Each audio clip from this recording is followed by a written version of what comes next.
Mention my motherfucking name. I disrespect you, make you throw your motherfucking life away. Chump. You a chump to me, nigga.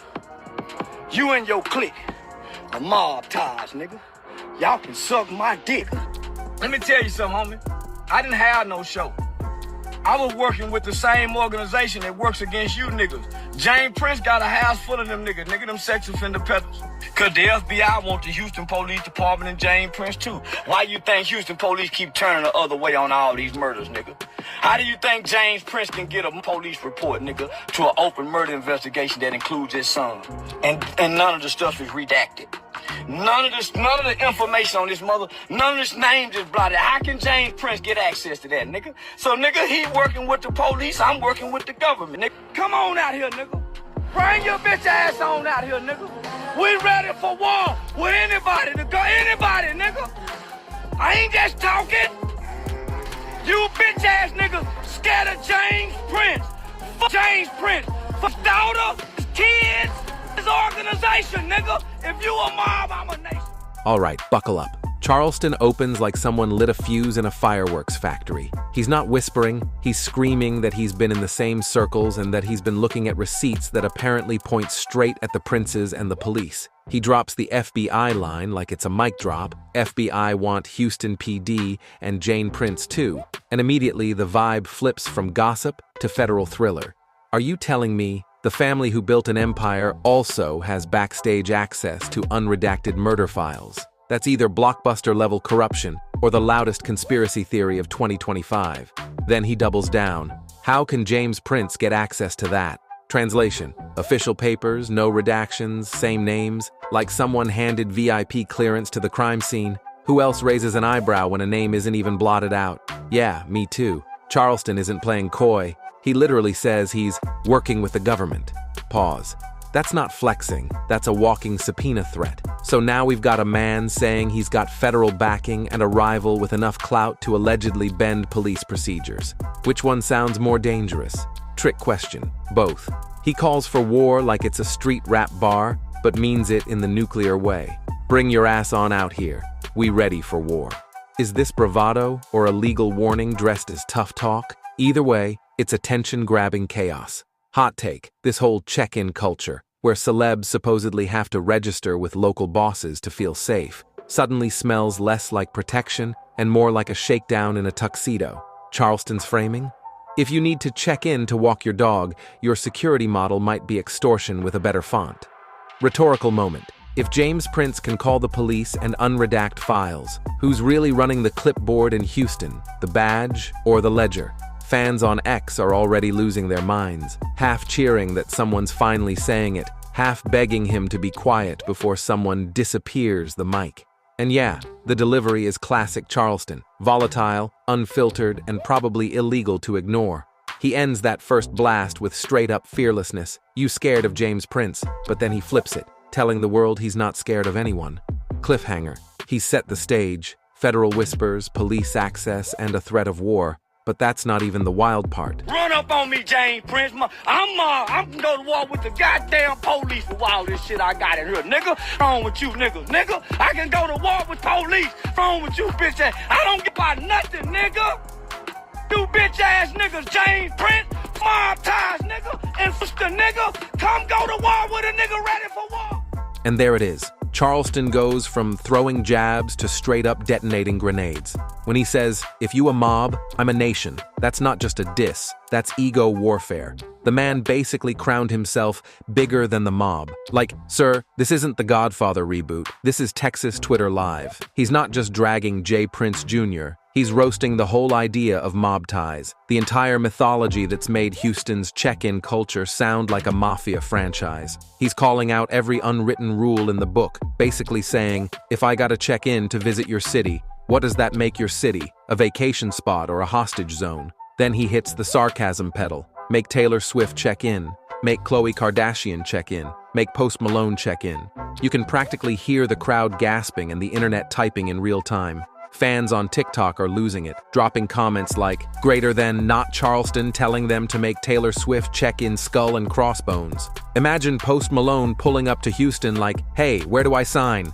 It's the kind of absurdity that makes his rant viral, because deep down, he's saying what everyone's been whispering. If this check-in rule is about safety, why does it only apply to rappers and not pop stars? And let's be real, when Charleston says, "I just left Houston last week, I ain't checking," that's not casual talk. That's him lighting a fire and walking away from the explosion in slow motion. But the real question is, why is he so confident calling out the princes like this? Does he know something we don't? Or is this just Charleston's signature chaos marketing? The louder the fight, the more views he gets. Either way, it's working. The internet's eating it up, debating whether this is bravery or a career-ending stunt. One fan on Reddit said, "He's either the realest in the game, or he just wrote his own obituary." But that's not even where the story peaks, because Charleston's about to flip the entire check-in conversation on its head. You're not ready for what comes next. You make the white boy motorcycle game. Make Taylor Swift check in. Make Khloe Kardashian check in. What's the white boy name on The Voice? Make every motherfucking body check in. What's the white boy name down here? Post Malone. Make him check in. Yeah. Why the niggas got to check in? I just left Houston last week. I ain't check in. Yeah, I went through Houston, went to Beaumont. Nah, I ain't check in. So why the niggas got to check in, Mr. Prince? Mob ties? Stop. Listen to that cadence. Charleston's phone is apparently blowing up with calls from City Hall, the gang unit, even the mayor's office. Like a reality show crossover where the producers are the FBI, which begs the question, when municipal offices start whispering someone's name, is that power or paranoia? He flips the script on Houston. It's a player town, not a prison. Translation, celebs can flex jewelry and hit the club, unless someone tells them to sign in like they're checking into a hostel. That's the ridiculous bit. Why do only certain artists get the VIP chill pass while others gotta log in like it's a school field trip? Hot take. Telling stars to check in while tragedies still happen is PR theater with dead air. All flash, no protection. If your safety protocol ends in headlines, it wasn't a protocol. It was a billboard. Fans on X are already split, half posting clips of celebs rolling through Houston carefree, half dropping screenshots of DMs begging for protection. Then he drags the mob ties flex into Dallas, says when they cross city lines they behave like tourists with money to burn.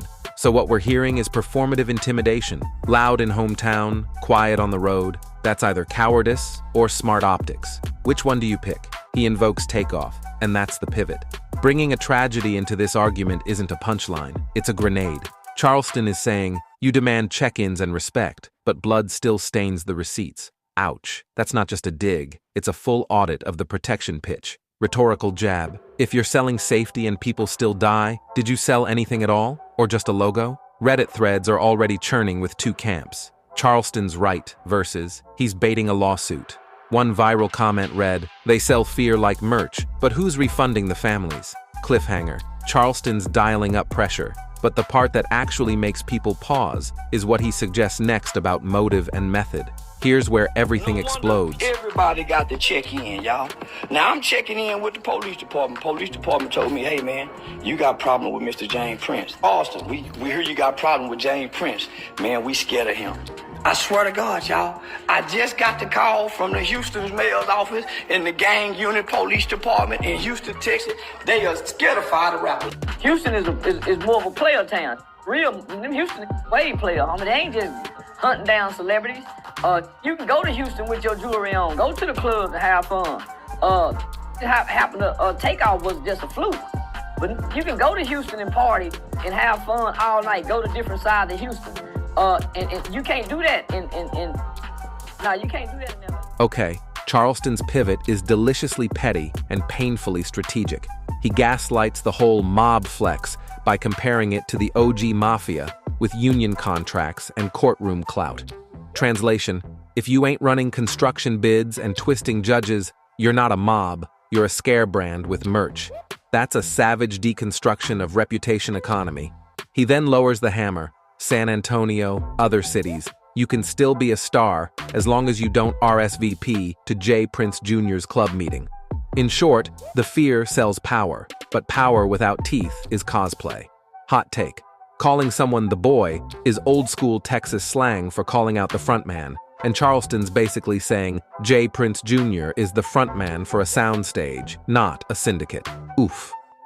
Fans on X are shading with receipts. Clips of celebrities strolling through Houston without incident are trending next to screenshots of check-in DMs, and people are asking, is this protection or PR? Rhetorical tweak. If the streets speak, who's transcribing? The podcast, the precinct, the post-op influencer? We're getting conflicting narrators, and Charleston's betting the audience will choose his track. He's not just insulting image, he's collapsing the whole mythology. And that sets up a question that nobody wants to ask aloud. If the image falls, who cleans up the blood on the receipts? Cliffhanger. He's warmed the crowd up, and what he drops next about behavior, rumors, and a specific strip club story, well, that's where things stop being gossip and start being explosive. You're not ready for this next part. All that setup dealing with Jay Prince Jr. and mob ties, because they extort. See, Jay Prince Jr. and them try to extort. But they don't come up, when they come up here, they be on their best behavior. When mob ties come up to Dallas, I was in DG with the, homie.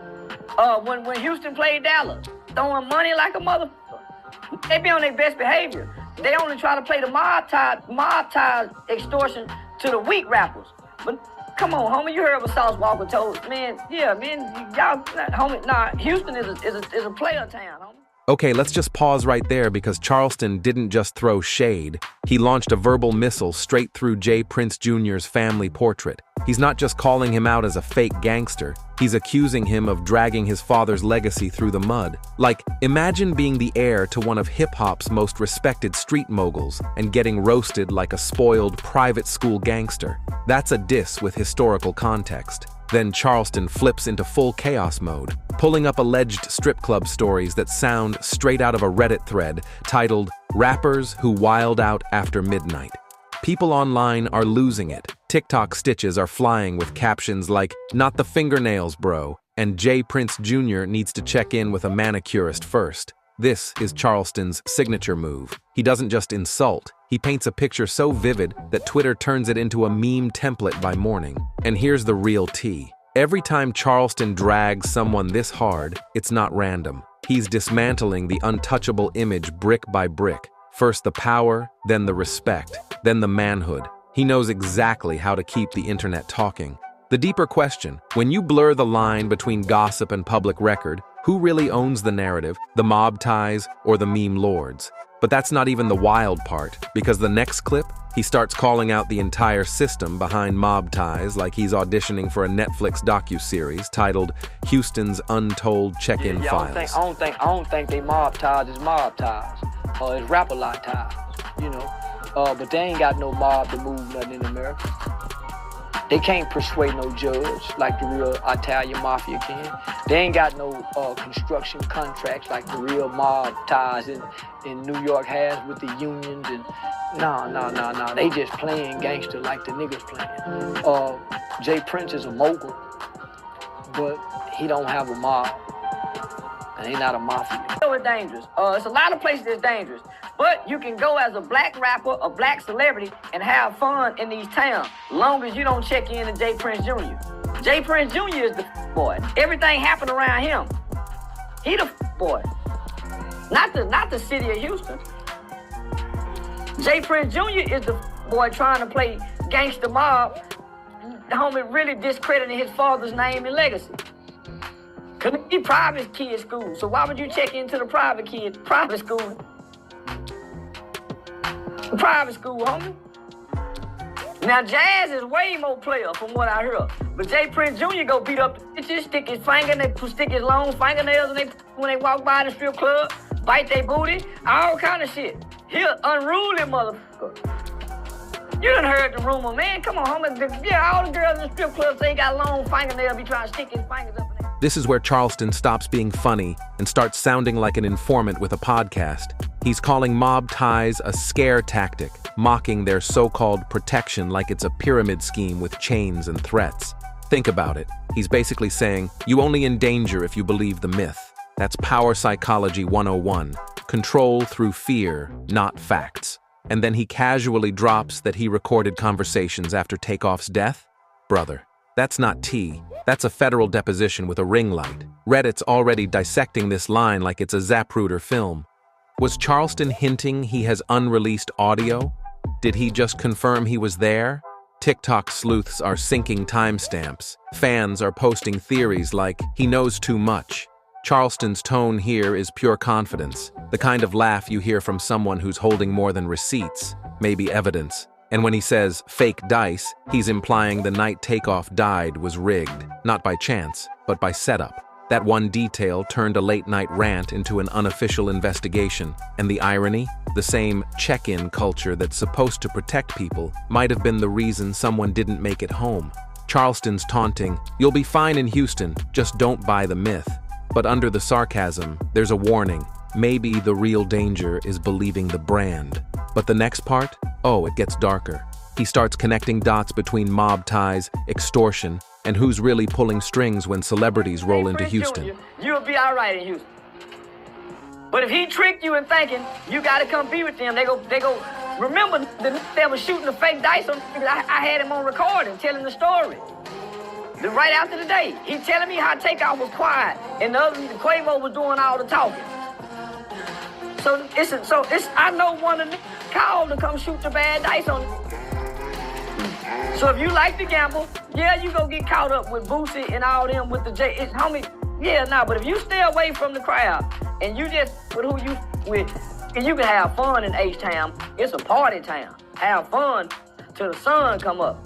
And it's a player town. Homie, Houston have always been a player town. Don't get me wrong, they get gangster, but they only get gangster when they have to. Don't look around trying to be gangster and force gangsterism off on just their people. That's why it's a lot of black, vibrant businesses out there in Houston. Here, Charleston drops one of his most chilling claims, that the entire Takeoff situation wasn't random. It was rehearsed chaos. He calls the dice fake, like it wasn't a game at all, but bait. He paints a picture of Quavo talking tough, Takeoff silent, and then one bad word turns into a bullet. The phrase, "wasn't supposed to go down like that," echoes like guilt trapped in replay. It's not just street talk, it sounds like regret, maybe even insider remorse. And Charleston saying it so casually? That's what's got everyone unsettled. It's not a confession, it's commentary from someone who's seen the whole table flipped. Think about it. Fake dice, fake safety, real consequences. That night in Houston became a story about ego meeting setup and silence costing more than words. Online, people are arguing whether Charleston's just repeating what he heard or if he's exposing something deeper, something people in the industry already knew but wouldn't dare say out loud. Because when he says, "It wasn't supposed to go down like that," it doesn't sound like rumor. It sounds like truth leaking out mid-rant. Take them restrictions and protocols off any nigga. We don't owe y'all nothing. Y'all people want to enjoy the entertainment. I can go hire me some white boy sheriffs to patrol me, but I'd much rather get the black security company. But if I got to check in because they gonna be dropping tips on me, now I go get the white boy security. You don't make them police check in. So no, that's what I mean by I don't respect nothing like that. You just making your people check in. That ain't how the mob work. The mob make everybody pay a price. The judge, the police chief, the police that run the beat, everybody got to pay. So that's why I don't respect it, homie. And I hate, it's like Whack 100 done tricked Mr. Prince, man. Mr. Prince normally don't talk. He don't have that mystique to him no more. Now he on camera explaining to this punk ass, yeah, so now he don't look like the big bad Prince no more. He look nervous at times. He look like Whack getting the best of him. He don't look strong no more, cause he done let Whack trick him. But I know, and he know, the feds done rattled his cage with Whack, and they ain't never been able to rattle his cage. Whack 100 is with the FBI. That's why J. Prince seems so nervous, cause he know that nigga with them people. He know it. That's why he seems so like he's shaking. He know it. I know it and Mr. Prince know it. And the FBI know we know. So, I just hate the great Prince, man. The great Mr. Prince. Let that nigga trick him. Yeah. This part right here flips the whole story on its head. Charleston's saying the argument that ended a man's life didn't even start over money. It started over basketball. That's what makes it so surreal. A friendly flex turns fatal in seconds. One moment, it's trash talk and laughter. Next moment, silence. He's exposing how fragile pride can be in these high-stakes circles, where a single ego bruise can turn a party into a crime scene. Charleston sounds almost confused himself, like he can't believe how fast "who's better at hooping" turned into "who's not coming home." And it's that detail, not money, not beef, just ego, that's haunting fans the most. Because it means the motive wasn't about power, it was about perception.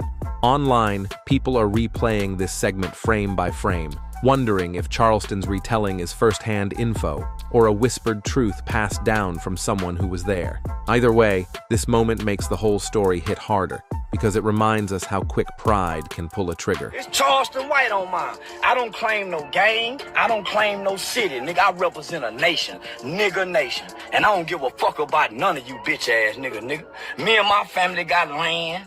Nigga, we got land like a motherfucker, nigga. And bitch ass nigga, I'm telling you, hoe ass nigga, I ride around ready to go to war with any one of you bitch ass niggas. Run your bitch ass up over here, nigga. I got a car full of goddamn guns ready to go to war with any one of you motherfucking niggas, nigga. Bitch ass nigga.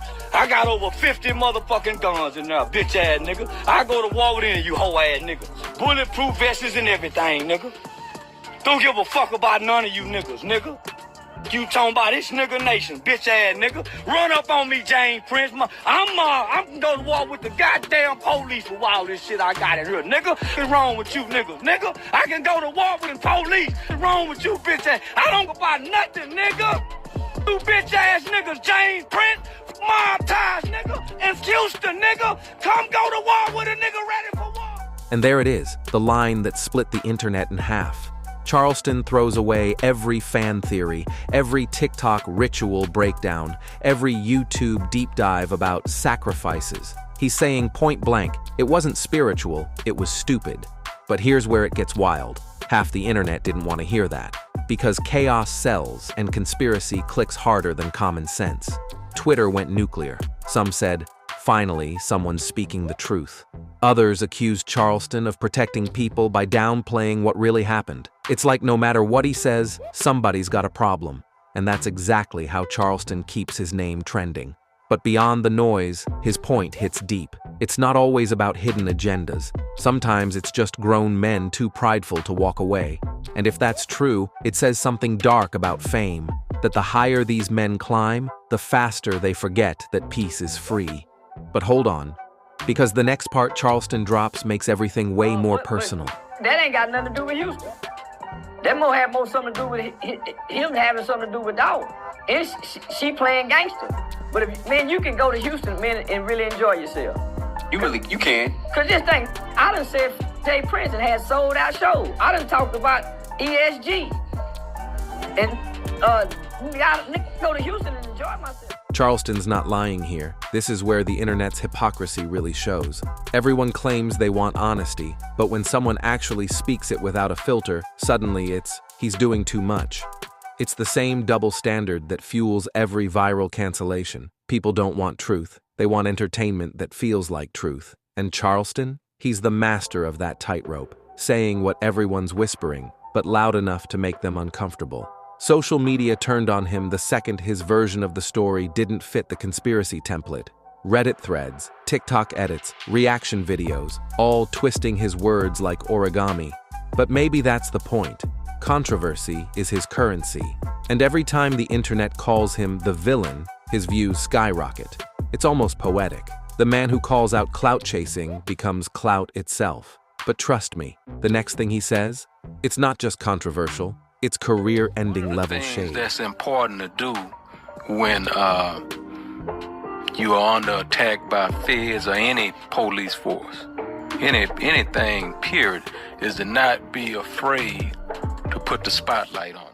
And boom, that's the mic drop heard around the internet. Charleston White just name-dropped Jay Prince like it was nothing. No code switching, no filters, just straight smoke. He didn't just question Jay Prince's legacy, he flipped it. He's basically saying, respect outlasts fear. And in this digital era, that's the deadliest diss you can deliver. The internet went feral. Twitter threads read like war reports, TikTok edits used dramatic slow-mo filters, and YouTube comment sections turned into digital boxing rings. Some said Charleston's brave for saying what industry folks whisper behind closed doors. Others said he's playing with fire, like, bro, don't poke the Houston bear.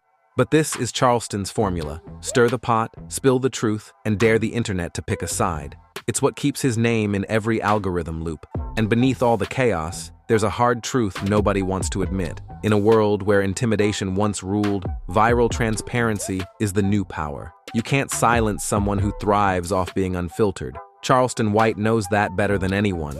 So here's the real question. Do you think Charleston's just telling the truth, or is he stirring chaos for clicks? Was this bravery or bait? Drop your thoughts below, because this one's got everyone divided. Don't forget to hit that subscribe button, smash the like, and turn on notifications so you never miss when another celebrity feud blows up online. And don't go anywhere. Click the next video you see on your screen for even more juicy celebrity chaos, betrayals, and stories Hollywood doesn't want you to know. See you in the next one.